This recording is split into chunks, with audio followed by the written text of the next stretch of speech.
Bom dia. Estamos lendo esses dias Efésios, a carta de Paulo aos de Éfeso. Ontem nós lemos o capítulo 3 até o versículo 13. Prosseguimos hoje a partir do versículo 14. Por este motivo, dobro o meu joelho diante do Pai, do qual se deriva toda a paternidade nos céus e na terra. Oro para que, juntamente com suas gloriosas riquezas, ele vos fortaleça no âmago do vosso ser, com todo poder por meio do Espírito Santo, e que Cristo habite por meio da fé em vosso coração, a fim de que, arraigados e fundamentados em amor, vos seja possível, em união com todos os santos, compreender a largura, o comprimento, a altura e a profundidade desta fraternidade, e assim entender o amor de Cristo que excede todo conhecimento, para que sejais preenchidos de toda a plenitude de Deus, aquele que é poderoso para realizar infinitamente mais do que tudo o que pedimos ou imaginamos, de acordo com o seu poder que age em nós.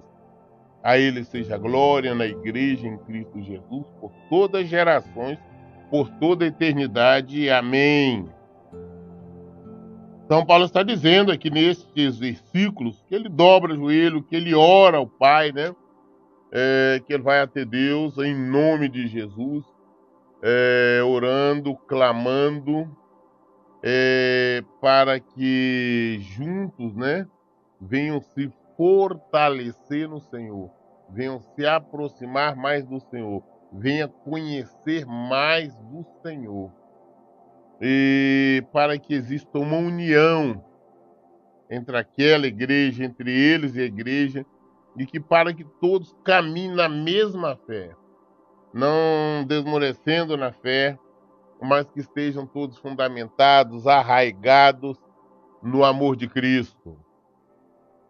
E que possa então compreender a largura, a altura, a profundidade desta união, desta igreja, desta fraternidade em Cristo Jesus. Que venham compreender isso, venham compreender esse amor, venham compreender essa união, venham compreender a igreja, a noiva de Cristo. E assim entender o amor de Cristo, que excede todo conhecimento, para que sejais preenchidos com toda a plenitude de Deus, para que nós possamos ser preenchidos, cheios de Deus. Nós realmente somos cristãos quando nós temos Deus, quando o Senhor nos enche, quando Jesus nos enche. Estamos cheios de Jesus, aí nós somos vencedores. Aquele que é poderoso para realizar infinitamente mais do que tudo o que pedimos ou imaginamos. Em Jesus, nós podemos receber muito mais do que nossa vã imaginação pode entender. Ele é o Deus Todo-Poderoso. Nós estivermos nele e ele em nós, tudo que nós pedirmos, estando de acordo com a palavra, nós o receberemos. Isso o próprio Senhor Jesus disse, está lá no Evangelho de João, no capítulo 4. Mas ele tem que estar em nós e nós. E para nós estarmos atrás de santidade, santificação, é pela fé, pela perseverança. A unidade da igreja, vamos ler aqui agora a partir de Efésios, capítulo 4. Efésios 4. Portanto, eu, prisioneiro no Senhor, suplico-vos que andeis de modo digno para o chamado que recebi. Quando Paulo fala assim, eu prisioneiro no Senhor, não é pelo fato dele, naquele momento, ele estar atrás das grades, preso, ou como várias vezes ele foi preso. Mas ele estava preso em Cristo. Nós que temos que assumir também a nossa prisão em Cristo. Eu sou um prisioneiro em Cristo. Se eu sou um prisioneiro em Cristo, eu tenho que viver de acordo com os preceitos, com as determinações do Senhor. o prisioneiro, ele vive ali, naquele ambiente, atrás daqueles muros. Nós somos cristãos, nós vivemos em Jesus. Se nós sairmos de Jesus, estamos vagando por aí, nós não somos prisioneiros. Nós temos que ser prisioneiros dele, ou seja, saber que nós não temos direitos, igual muitos acham que tem. Eu tenho direito de ser feliz aqui de qualquer jeito. Eu tenho direito de beber, de fornicar, de adulterar, de mentir, de enganar. Eu tenho direito disso, eu tenho direito daquilo. É mentira. Você não conhece a Cristo e não é. Nós temos que ser prisioneiro em Cristo. Um prisioneiro não pode fazer as coisas qualquer outra pessoa normal. Assim também nós não podemos fazer. Um prisioneiro não pode sair, não pode ficar atrás dos muros, não pode beber, não pode ter fazer um monte de regalias, ele não tem esse direito. Assim, quando ele vai preso, ele perde esses direitos. Nós, quando viemos para Cristo, nós perdemos esses direitos, o direito de viver de acordo com o mundo. Nós temos que assumir isso. A minha prisão em Cristo Jesus. É saber, eu hoje sou um prisioneiro de Cristo Jesus. É isso que nós temos que entender sobre o que é essa prisão. Então, com muito orgulho, nós devemos assumir a nossa prisão e falar, não, eu sou um prisioneiro em Cristo Jesus. Com toda humildade, mansidão, com paciência, suportando-vos uns aos outros em amor, procurando cuidadosamente manter a unidade do Espírito no vínculo da paz. Há um só corpo, um e um só Espírito, da mesma forma que a esperança para o qual fosse chamado é uma só. Há um só Senhor, uma só fé, um só batismo, um só Deus e Pai de todos, que é sobre todos, por meio de todos e em todos. E a cada um de nós foi concedida a graça conforme a medida repartida por Cristo. Nós temos que entender, saber que nós somos a igreja de Cristo, a noiva de Cristo. E esta noiva, ela é imaculada, ela é pura. Então, se nós somos, nós temos que ter união, comunhão. A igreja tem que ter. Entenda que eu estou falando da igreja de Cristo. Eu não estou falando de religiosos. Porque eu posso falar que sou igreja, mas sendo somente um religioso. Eu posso ser um frequentador de templo, mas não ser igreja de Cristo. Eu posso ser uma pessoa, estou lendo a Bíblia para vocês aqui, mas não ser igreja de Cristo. Às vezes eu posso estar lendo aqui, mas eu estou com pensamentos vários. Eu posso estar na frente de vocês aqui falando em amor, falando em Deus, mas depois eu fazer coisas horríveis, totalmente contrárias à palavra de Deus. Isso não é ser a igreja de Cristo. A igreja de Cristo é pura, ela é imaculada. Só que esta igreja, essas pessoas que são igreja, têm que viver em união. Afinal, é o mesmo evangelho. É um só evangelho, um só batismo, uma só fé. São todos membros, mesmo. É uma só fé. Há um só Senhor, uma só fé, um só batismo. Um só Deus e Pai de todos, que é sobre todos e por meio de todos e em todos. E cada um de nós foi concedida a graça conforme medida repartida em Cristo. Por isso é que foi declarado, quando ele subia em triunfo às alturas, levou cativo muitos prisioneiros e distribuiu dons aos homens. O que significa? Ele subiu, senão que também desceu às partes mais baixas da terra. Aquele que desceu é o mesmo que semelhantemente subiu, muito além de todos os céus, para preencher tudo o que existe. Jesus, ele desceu, ele habitou com nós, ele sofreu, ele morreu por nós, mas após a morte dele, ele morreu, nós temos que entender isso, Jesus morreu na cruz, ele foi ao inferno, ele venceu, ele pregou os cativeiros, ele levou o cativo ao cativeiro, ele subiu, depois nós vimos a subida, a ascensão dele lá em Atos. que ele está à direita de Deus Pai hoje e intercede por todos nós. O mesmo que subiu é o mesmo que desceu, ou melhor, o mesmo que desceu é o mesmo que subiu. Assim ele designou alguns para apóstolos, outros para profetas, outros para evangelistas, outros para pastores e mestres, com o propósito de aperfeiçoar os santos para a obra do ministério, que o corpo de Cristo seja edificado, até que todos alcancemos a unidade da fé e do conhecimento do Filho de Deus e cheguemos à maturidade, atingindo a medida da estatura da plenitude de Cristo. O Senhor, o próprio Senhor Jesus, ele levantou cuidadores, mestres, pessoas para ensinar o Evangelho. Isso de acordo com a vontade dele, os dons são dele.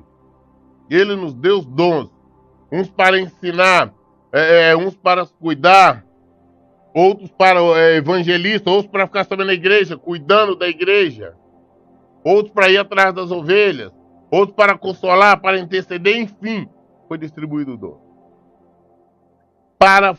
Com a única função de crescimento da igreja, com a função de conduzir pessoas a ele, de aumentar o seu rebanho. Tudo é do Senhor. Ah, não, eu estou aqui hoje lendo a Bíblia porque assim o Senhor determinou. Ah, mas eu poderia estar pelo país aí pregando de outra forma. Mas não foi isso. Não é esse o dom que ele me deu. Ah, eu poderia estar louvando. Não é o dom que ele me deu. Eu poderia estar evangelizando na rua de porta em porta, mas não foi esse o dom que ele me deu. Ele levantou cada um na sua função. Ele deu dons para cada um. E tudo é para o crescimento do corpo da igreja. Nós temos falado sobre o corpo. Nem todos são dedos, e mesmo os dedos não são todos iguais. Cada um tem sua função específica. Para que todos nós alcancemos a unidade da fé e do conhecimento do Filho de Deus e cheguemos à maturidade, atingindo a medida da estatura da plenitude de Cristo. O objetivo é que não sejamos mais como crianças, levados de um lado para outro pelas ondas teológicas, nem jogados para cá e para lá por todo o vento de doutrina e pela malícia de certas pessoas que induzem os incautos ao erro. Nós temos que pregar, ensinar, aprendermos o verdadeiro evangelho, para não sermos enganados. Dessas doutrinas teológicas, naquele tempo existia, hoje muito mais, onde existe uma mentirada, enganos, onde muitos estão sendo destruídos, como está em Oséias, porque falta conhecimento. As pessoas hoje estão idolatrando templos, igrejas, pessoas, pastores, isso, sendo que o nosso objetivo é idolatrar somente a Jesus Cristo. Hoje as pessoas estão indo em busca de shows. As denominações eles fazem show, campanhas várias, uma série de coisas para atrair as pessoas, para encher os templos, para arrecadar fundos, para aumentar as ofertas, para um monte de coisa. Mas não estão pregando o evangelho verdadeiro. Então o objetivo nosso é ensinar a verdade, conduzir a verdade, para que todos possam conhecer, chegar a alcançar a plenitude, a maturidade espiritual e conhecer o Senhor. Atingir a estatura da plenitude de Cristo. O objetivo é que não sejamos mais como crianças, levados de um lado para outro em ondas teológicas, nem jogados para cá e para lá por todo o vento de doutrina, e pela malícia de certas pessoas que induzem os incautos ao erro. Infelizmente, nós vivemos esse analfabetismo bíblico. E em função disso, muitos estão sendo devorados, ovelhas estão sendo devoradas por lobos fantasiados de ovelhas. Que voltemos ao Evangelho, o Evangelho de Jesus Cristo. Longe disso, seguindo a verdade e amor, cresçamos em tudo naquele que é a cabeça, Cristo. Dele todo o corpo ajustado e unido, pelo auxílio de todas as juntas, cresce e edifica-se a si mesmo em amor, na medida que cada parte realiza a sua função. Assim como o corpo cresce, como está falando, é unido através das juntas, né? A igreja cresce. A igreja de Jesus Cristo, a noiva, a verdade. E todos possam então alcançar a plenitude do Senhor. Sendo assim, eu vos afirmo, e no Senhor insisto, para que não mais vivais como gentios que vivem na inutilidade dos seus pensamentos. Para falar, olha, eu afirmo, insisto com vocês, que não viva mais na inutilidade como vivia anteriormente, na inutilidade dos seus pensamentos, mas que viva de forma diferente. Não viva em idolatria, não viva em mentira, não viva em engano, não viva um evangelho emotivo, emocional. Viva o evangelho de Jesus.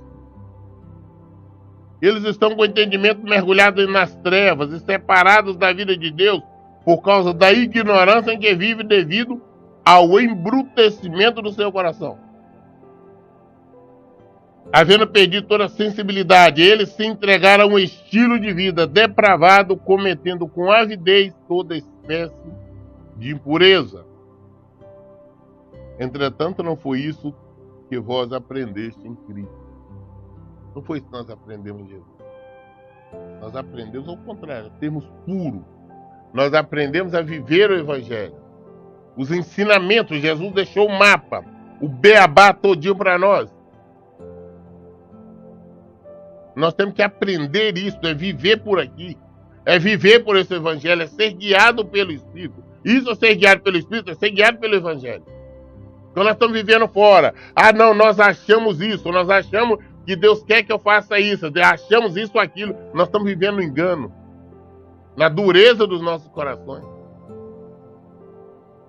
Deus não quer, não espera, nós não temos como agradar a Deus fora do Evangelho. Ah, não, eu posso fazer isso, Deus vai agradar. Está de acordo com o Evangelho? Não. Então não vai agradar, ao contrário. Entretanto, não foi isso que vós aprendeste de Cristo, se é que de fato ouviste, e nele foste disciplinado, conforme a verdade que está em Jesus. Quanto à antiga maneira de viver, foste instruídos a vos despedirdes do velho homem que se corrompe por desejos e enganos, e sedes renovados no vosso modo de raciocinar. E a vós revestido do novo homem, criado para ser semelhante a Deus, em justiça, em santidade, proveniente da verdade. Nós, aquele velho homem, aquela velha mulher, que nós éramos, aquela maneira como nós vivíamos antes, tem que ser eliminada. Temos que acabar, nós temos que ser uma nova criatura. Agora somos nova criatura em Cristo Jesus. O que é a nova criatura? É aquele que mentia, não mente mais. Aquele que adulterava, não adultera mais. Aquele que enganava, não engana mais. Aquele que brigava, não briga mais. O que odiava, não odia mais. É uma mudança. Aquele que era viciado, abandona o vício. É uma mudança. O que é o evangelho de engano? Ah, não, eu estou no vício, eu estou nesse ou naquele procedimento, mas Deus vai tirar de mim. Isso é religião. O que Cristo quer? Eu estou no erro, então eu vou deixar para seguir a Cristo. Eu vou deixar o adultério, eu vou deixar a prostituição, eu vou deixar o vício e vou seguir a Cristo. A religião ensina de maneira diferente. Ah, não, eu vou pedir a Deus, eu vou orar para Deus tirar esse vício, tirar essa prostituição, tirar isso, tirar aquilo. Não, não é assim. Nós temos que ser santos, nós fomos chamados para sermos iguais a Deus, em santidade. Criado para ser semelhante a Deus em justiça, em santidade proveniente da verdade. É uma mudança comportamental. É uma transformação. É enterrar o velho homem, enterrar a velha mulher e ser uma nova criatura. Tem que ser uma nova criatura. Se não formos uma nova criatura, nós vamos ser simplesmente religiosos. E não fazemos parte da igreja de Cristo. E não estamos em Cristo. Portanto, cada um de vós deve abandonar a mentira e falar a verdade ao seu próximo, pois todos somos membros de um mesmo corpo. Se somos membros, somos a mesma igreja, somos o povo de Deus, nós não estamos sendo como estamos mentindo o povo. Estamos enganando a nós mesmos. Estamos enganando o nosso corpo, tentando enganar uma parte do mesmo corpo. Estremecei de ira, mas não pequeis. Acalmai a vossa raiva antes que o sol se ponha. Ah não, pastor, eu sou de Deus, hoje eu não me iro com nada. Mentira. Todos nós iramos. Todos nós ficamos com raiva. Mas o que não se pode fazer é nós irmos dormir com raiva. A raiva vem, essa raiva tem que acabar durante o dia. Eu, na hora que eu for dormir, eu não tenho que ter mais raiva. Aconteceu um problema, eu fiquei irado, Jesus ficou irado. Jesus chegou no templo e encontrou os comerciantes, os mercadejantes, os mercantilistas da fé lá dentro do templo, como hoje abundam as instituições aí, os templos, as denominações. Jesus chegou e ficou com raiva, ele fez um chicote. A Bíblia fala que ele ficou irado. Ele fez um chicote e ele expulsou todo mundo dali.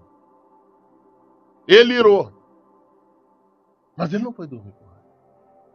Então o que fala? Estremecei de ira. Você pode ficar com raiva uma hora. Alguém pode fazer com que vem despertar uma raiva, uma ira, porque infelizmente nós somos humanos. Mas controle essa ira, controle essa raiva, e ela tem que passar antes do escurecer, antes de você dormir. Eu não posso fingir, dar uma de hipócrita para vocês e dizer, olha, nada consegue me tirar do sério, nada consegue fazer com que eu fique com raiva. Não, faço sim, eu fico com raiva sim, fico irado sim. Mas eu não durmo com raiva. Não importa qual seja a situação. É isso que nós temos que fazer. Então, versículo 26, aqui de Efésios 4. Estremecei de ira, mas não pequeis. Acalmai a vossa raiva antes que o sol se ponha. Não deis lugar ao diabo. Não deis lugar ao diabo. Se você for dormir com raiva, você está dando lugar ao diabo. Se você estiver na mentira, você está dando lugar ao diabo. Se você estiver em fornicação, está dando lugar ao diabo, está permitindo que ele age na sua vida. O que é dar lugar? É eu sair daqui dessa cadeira e permitir que o diabo sente. É eu sair da minha casa e permitir que ele habite. É eu sair de qualquer lugar e eu permitir. Eu estou dando lugar para ele. Eu estou concordando. Senta aqui ao meu lado, senta na minha frente, habite na minha casa, age em qualquer lugar. Eu estou dando lugar ao diabo. Quando é que eu dou lugar ao diabo? Quando eu estou na mentira, no erro, na fornicação, na mágoa, em todo esse tipo de sentimento que ele para nós não fazer. Não deis lugar ao diabo. As pessoas, quando eu volto a falar sobre a questão da religião, porque as pessoas estão simplesmente hoje ora, reza, fazem preces, fazem qualquer coisa, mas continuam no erro. Estão dando lugar ao diabo. Ah, pastor, eu oro constantemente, mas a enfermidade não vai embora. Meu casamento está sendo destruído. Meu marido está na bebedeira. Meus filhos estão assim, assado. Está dando lugar ao diabo. Está dando lugar ao diabo. Muda. Abandona o erro, abandona o pecado, abandona o que não presta. Deixa de ser desobediente, abandone as rebeldias contra a palavra do Senhor. Não deis lugar ao diabo. É somente isso. Aquele que roubava, não roube mais. Pelo contrário, trabalhe fazendo com as mãos o que é bom para que tenha o que repartir com quem está atravessando um período de necessidade. Roubava, não rouba, mas vai trabalhar. Você vai ter o suficiente para você e se alguém precisar, você tem condição de ajudar. Não saia da vossa boca nenhuma palavra que cause destruição, mas somente o que seja útil para a edificação de acordo com a necessidade, a fim de que comunique a graça aos que ouvem. Toma cuidado com o que nós estamos falando. Eu conheço pessoas que só falam obscenidade. Eu tenho pessoas que eu tive que me afastar, deixar de relacionar com elas, não por ser pessoas do mundo, que nós não podemos afastar as pessoas do mundo, não. Ao contrário, eu tenho que me afastar dos falsos irmãos. Mas porque esse, infelizmente, não tinha convivência. Só fala palavras obscenas. Ele não fala nenhuma palavra que seja para o engrandecimento ou para qualquer outra coisa. Então nós sabemos o que nós temos que falar. Tem pessoas que a boca é uma verdadeira latrina. Quando não está ofendendo, está xingando, é imoralidade e mais imoralidade. Outros só sabem amaldiçoar, outros só sabem reclamar. Eu conheço pessoas que reclamam de tudo. Eu conheço pessoas, só você chegar perto dela, como é que você está? Ela vai dizer, não, dói aqui, dói ali, dói acolá. Eu estou nessa, naquela situação, estou passando por essa, mas aquela luta. Nós temos que tomar cuidado com o que está saindo da nossa boca. Mas que a nossa boca seja para louvor, para a verdade, para Jesus, para falar do evangelho verdadeiro. E não de mentira. Não sai da vossa boca nenhuma palavra que cause destruição, mas somente a que seja útil para a edificação, de acordo com a necessidade, a fim de que comunique a graça aos que a ouvem. E não entristeçais o Espírito Santo de Deus, com o qual foste selado para o dia da redenção. Não entristeçais. Jesus nos ama, Deus nos ama. Ele enviou Jesus para morrer em nosso lugar. Então nós estamos agindo contrário à palavra de Deus. Nós estamos entristecendo o Espírito Santo. Porque não quer que ninguém se perca, mas ao contrário, todos se salvam. E quando nós estamos errando, mentindo, enganando, adulterando, fazendo o que não se deve fazer, entristecemos o Espírito Santo. E ele sabe para onde nós estamos caminhando. Estamos caminhando para a derrocada final. Estamos caminhando para a morte, para o sofrimento, para a vergonha eterna. O Espírito Santo é uma pessoa, é a terceira pessoa da Trindade. E nós entristecemos com nossos atos. Quando nós estamos dando lugar ao diabo, nós o estamos entristecendo. Toda amargura, cólera, ira, gritaria e blasfêmias sejam eliminadas do meio de vós, bem como toda maldade.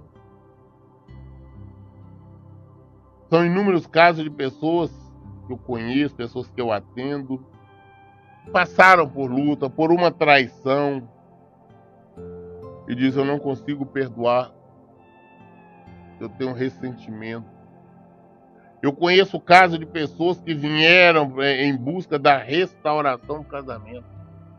Deus agiu, Deus chegou a trazer o marido de volta, mas pelo ressentimento, pela mágoa, ela novamente o destruiu.